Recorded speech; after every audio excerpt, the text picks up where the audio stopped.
America में राष्ट्रपति पद के लिए 3 भारतवंशियों ने ठोका दावा, जानिए इनके बारे में।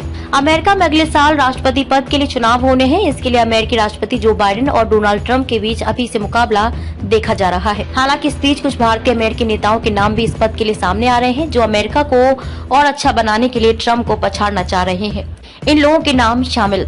आपको बता दें कि पूर्व अमेरिकी राष्ट्रपति डोनाल्ड ट्रंप के खिलाफ विवेक रामास्वामी, निक्की हेली और हर्षवर्धन सिंह चुनाव लड़ेंगे। हालांकि ट्रंप तमाम कानूनी चुनौतियों के बावजूद 2024 के लिए रिपब्लिकन पार्टी की उम्मीदवारी की दौड़ में आगे चल रहे हैं। अगले साल होगा उम्मीदवार का चुनाव।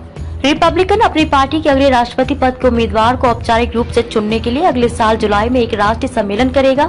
ये सम्मेलन विस्कॉन्सिन के मिल्वॉकी शहर में 15 से 18 जुलाई तक होगा। भारतीय मूल के रिपब्लिकन नेता निक्की हेली दक्षिण कैरोलिना की 2 बार की गवर्नर और संयुक्त राष्ट्र में अमेरिका की पूर्व राजदूत रह चुकी हैं। निक्की हेली लगातार 3 चुनावों में अमेरिकी राष्ट्रपति पद की दौड़ में शामिल होने वाली तीसरी भारतीय अमेरिकी हैं।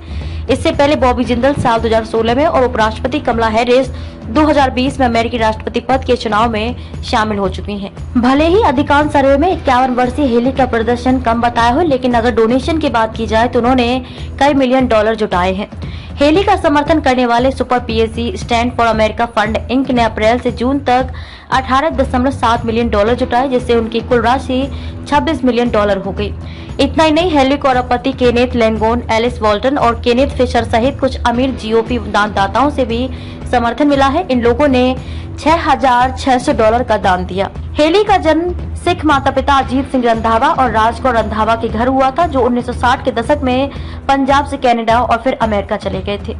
39 साल की उम्र में जब उन्होंने जनवरी 2011 में पदभार ग्रहण किया, तब वह अमेरिका की सबसे कम उम्र की गवर्नर थी और उन्होंने दक्षिण कैरोलिना की पहली महिला गवर्नर के रूप में इतिहास रच दिया था।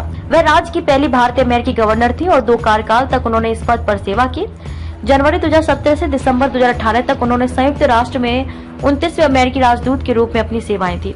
भारतीय अमेरिकी उद्यमी विवेक रामास्वामी साल 2024 के राष्ट्रपति चुनाव के लिए खुद की उम्मीदवारी की घोषणा फरवरी में कर चुके हैं। उन्होंने एक बाहरी के रूप में रिपब्लिकन में प्रवेश किया था, लेकिन अब वे पूर्व राष्ट्रपति डोनाल्ड ट्रंप और फ्लोरिडा के गवर्नर रॉन डेसेंटिस के बाद तीसरे नंबर पर पहुंच गए हैं। स्वास्थ्य सेवा और तकनीकी क्षेत्र के उद्यमी विवेक रामास्वामी को रिपब्लिकन पार्टी के 9% नेताओं का समर्थन मिला है। वहीं ट्रंप को 47% वोट मिले, जो डेसेंटिस के 19% से काफी ऊपर हैं।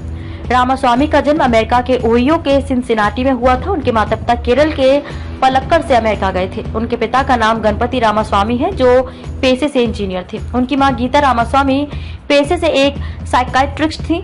विवेक की पत्नी Apoorva Tiwari Ohio State University के वैक्सनर मेडिकल सेंटर में असिस्टेंट प्रोफेसर और सर्जन हैं। 37 साल के रामास्वामी ने दवाओं को लेकर चीन पर निर्भरता समाप्त करने के वादे के साथ राष्ट्रपति पद के लिए खड़े हो रहे हैं। अगर उनकी कमाई की बात करें तो उन्होंने दूसरी तिमाही में $7.7 मिलियन कमाए, जिसमें उनके खुद $5.4 मिलियन शामिल थे। चुनावी अभियान शुरू होने के बाद उन्होंने अभी तक अपने $16 मिलियन लगाए हैं।